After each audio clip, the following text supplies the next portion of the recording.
Hello guys, how's it going? I'm JP, you're here at JP Boxing and you're tuning in for yet another fight preview and prediction I'm dropping for you guys this week. I've already got 3 uploaded for the fights coming up this weekend because it is a big one. I've got my 4th one dropping tomorrow when I drop my undercard predictions for this show right here. And don't forget that this show is happening, guys. Obviously, on Friday night, you've got Mike Tyson versus Jake Paul. You've got Katie Taylor versus Amanda Serrano, the rematch of that phenomenal fight on the undercard. Obviously, that one's coming up closer. That's the reason I dropped my predictions for it first. And obviously, it's the one that pretty much everyone in the world is talking about right now because of how controversial that fucking circus is in the main event. But you got Taylor Serrano on it too, so you have got some proper boxing. But don't forget, as I was saying there before I digress again, that this show is happening on Saturday night, headlined by a massive, brilliant fight, a unification at cruiserweight between Zurdo Ramirez and Billam-Smith. Any other weekend, I'm not saying it's the hugest fight in the world, but any other weekend, if you didn't have Tyson Paul and Taylor versus Serrano and all that craziness happening on Friday night, boxing fans, especially the hardcore boxing fans, would be super pumped and all talking about this one. So yeah, just because you got that massive thing going on Friday night, don't forget you got some proper good boxing on Saturday night too. And yeah, that's long enough for the intro now. Let's start talking about what you tuned in for, my prediction for this fight, my preview for this fight.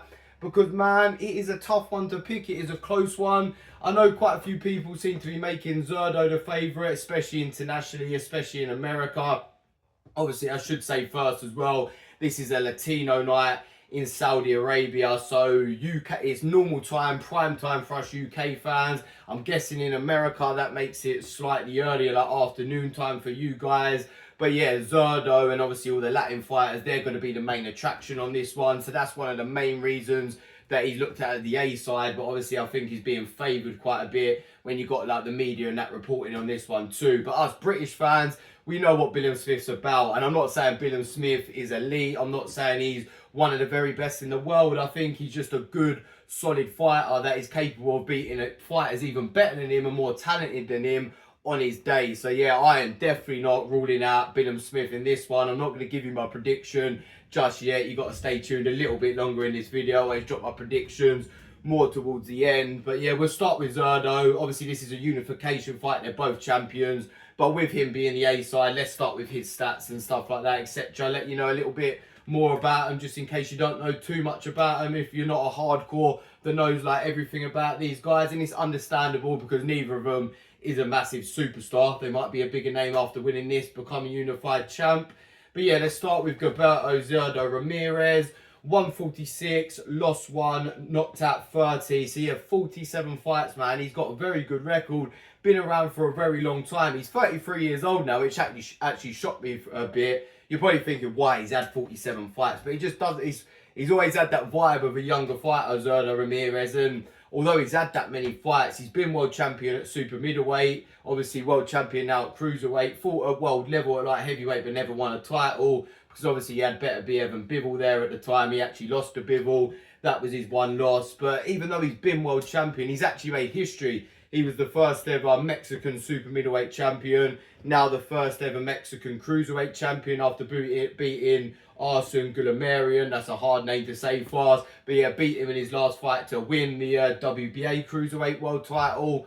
But despite making all them achievements, he's always seen like you see him as a guy who's still sort of coming through because he hasn't really got that big win on his record. And then he has a decent sized fight like against like Bivol or someone like that. His other wins, Vlasov, Abraham, Barrera, Guillamarian, they're decent wins, but they're few and far between. And he hasn't got that elite win. And in between those fights, he fights a few nobodies that people know, so people kind of forget about him and that again. So yeah, for a guy that hit his record and the achievements he's got, he hasn't got the star acclaim that someone maybe should have, just because he hasn't, I don't know whether he hasn't been promoted right or he's just sort of happy sort of not being a superstar and just getting the achievements. I don't know with him, but getting a win over Billam-Smith, he's probably still not an elite win, but becoming a unified champ at cruiserweight in a main event like this, you might think this might make him a bit more of a star or give him a bit more of a claim to it.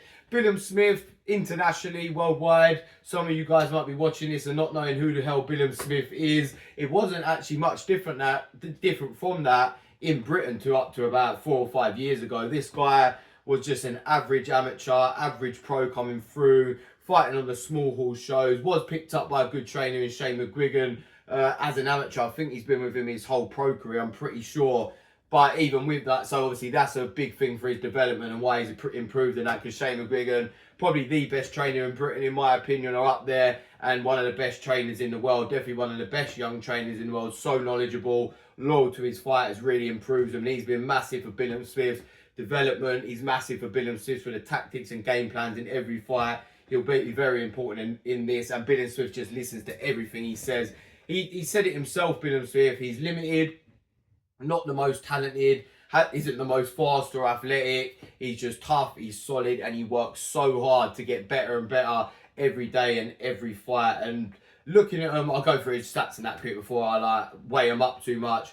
But yeah, Billam-Smith a few years back, you would have said he's going to go British level, European level at best. He's now the best in Britain by far, world champion, fighting for a unified world title and aiming to become undisputed in his next few fights. Whether or not he does that, the fact he's in a position to do that from where he was coming through and the limits he admittedly says he has himself just shows how much of a hard worker he is.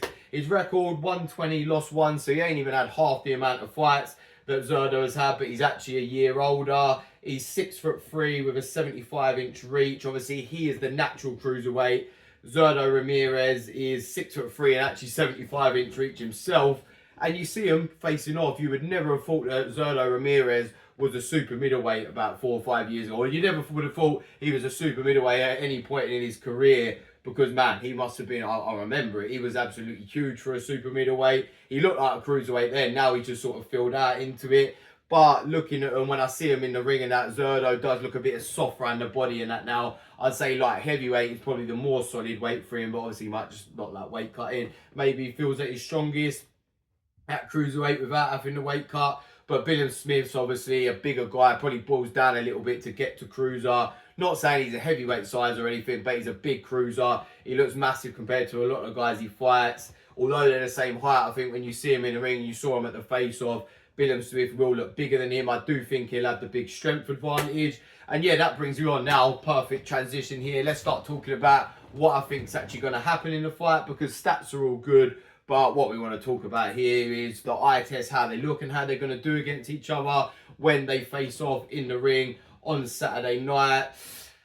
Like I said, I think people are making Zurdo the favourite. I can understand why. He's a southpaw, he's tricky, he's slippery, all the things that really could cause and have caused Billam-Smith problems in the past. I didn't know this, and I still don't know if it's actually true, but someone interviewing Shane McGuigan, I guess Shane McGuigan would have corrected him if it wasn't true, said that this is the first southpaw that Billam-Smith's fighting. And I can't believe that that's true in his career of 21 fights. You would have thought he would have came up against one, unless they're talking about at the highest level, because obviously you're fighting a journeyman southpaw or saying it ain't going to be the same as fighting a world-class southpaw in Zurdo Ramirez.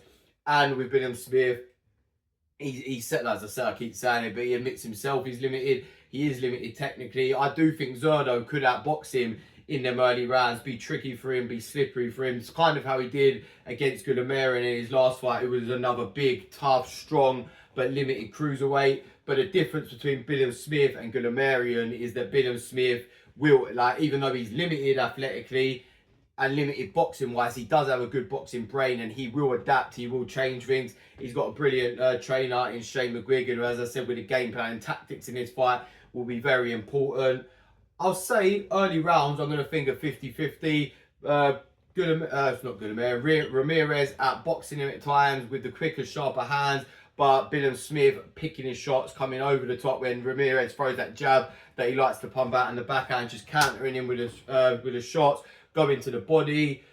Ramirez, I'm not going to say he's lazy, but to me, people say, oh, he's got high work rate. He flicks the shots out. I don't necessarily think he's the fittest or most solid fighter when it comes to conditioning, whereas Billam-Smith is. Billam-Smith ain't getting tired, and even if he does, he's going to dig deep. People are going to say Ramirez is a Mexican. They're all really tough. Some Mexicans are, a lot of Mexicans are, they've all got that natural toughness, but Zurdo's never been that guy to me that when when he's behind in the fight or the going's getting tough, he really like sticks it on someone. Even like with Bivol when he was getting that box, you didn't see Zurdo coming at him just like going, fuck it, let's have a slugfest now because I'm losing the fight. Billam-Smith will do that. If Billam-Smith is behind, he will not accept defeat. Whereas I can see if Zurdo starts falling behind, might start feeling sorry for himself a little bit and trying to survive. And that's where I think we're going to be at from about round 6 or 7 onwards, with Billam-Smith really going to his body, smashing it up, leaning on him, using his size advantage with Shane McGuigan. I've watched a lot of interviews, I always like the way he analyses fights. He said they're going to try and bully him. They're going to do that. They even said themselves they don't know if they've got the power to knock Ramirez out because he's got a good chin. Again, all Mexicans do. But I don't think he's never been dropped in his career. Don't remember him ever even really being stunned. And he has been in there with some powerful punches. You're going to after 47 fights and quite a good few of them being at world level. But he can be broken down. Anybody can be broken down. And Billam-Smith, he is ruthless when he's in there, man. He's a nice guy outside of the ring, one of the loveliest geezers you will ever hear talk. You'd never think he was a fighter, just seems like a normal lad you'd see anywhere in the world working in an office or something like that. But when he gets in the ring, he turns ruthless and he will try to break you down and take you out. And I think when we get to around like 7 or 8, you see him take over.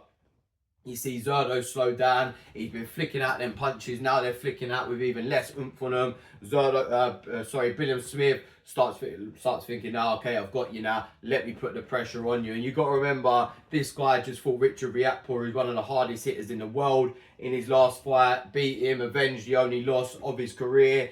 And Zurdo is a much better boxer than Riyadh, but Riyadh hits 10 times harder, especially at cruiserweight, mate. Might have been a bit more even pound for pound. Actually, even then, pound for pound, I'd say Riyadh's always hit harder than Ramirez, whatever weight he's at, but especially at cruiserweight. And Billam-Smith took them punches and walked through them. People were comparing Riyadh to like a cruiserweight Wilder and that a year or so ago. He has got some serious power. So if he's walking through them, he'll walk through Zurdo with ease, his power anyway. And yeah, I think second half of the fight, it becomes Billam-Smith's fight. He starts throwing Ramirez around, ragdolls him, pushes him back. I don't think he'll stop him because he's got that Mexican toughness. And Billam-Smith isn't like a serious knockout artist or anything like that. He has power to hurt you and sting you and break you down, but not to knock you out. So I'm going to say this finishes with Billam-Smith being the unified cruiserweight champion of the world, unanimous decision. I'm going to say like a 9-3 or 8-4 type fight. And I just hope, with it being Latino night, with it being promoted by Zurdo's promoter, Oscar De La Hoya, that they don't rob him on the scorecards. I hope we get fair scoring here and Billam-Smith wins this fight and then goes to unify and become undisputed against the likes of Jaya Portaya, who he will have much more trouble with. But that is a video for a different day. Over to you guys now. Let me know your predictions for this. It's a close one. I can see it splitting a lot of opinions. Neither of these guys are unbeatable. They're both just good, solid fighters, but this will make for a brilliant fight between them two. I think it'll be a lot of good action. Can't see anyone getting stopped. Can see both of them landing big shots, walking through the other guy's power. But I just think when it comes to that dogfight, Billam-Smith's going to have more. Over to you guys. Let me know your predictions in the comment section below. Let me know if you think I'm wrong or right. We'll find out on Saturday night. As always, this is live on DAZN. And yeah, if you like my videos, people, please like and subscribe and check out my other videos. Thank you.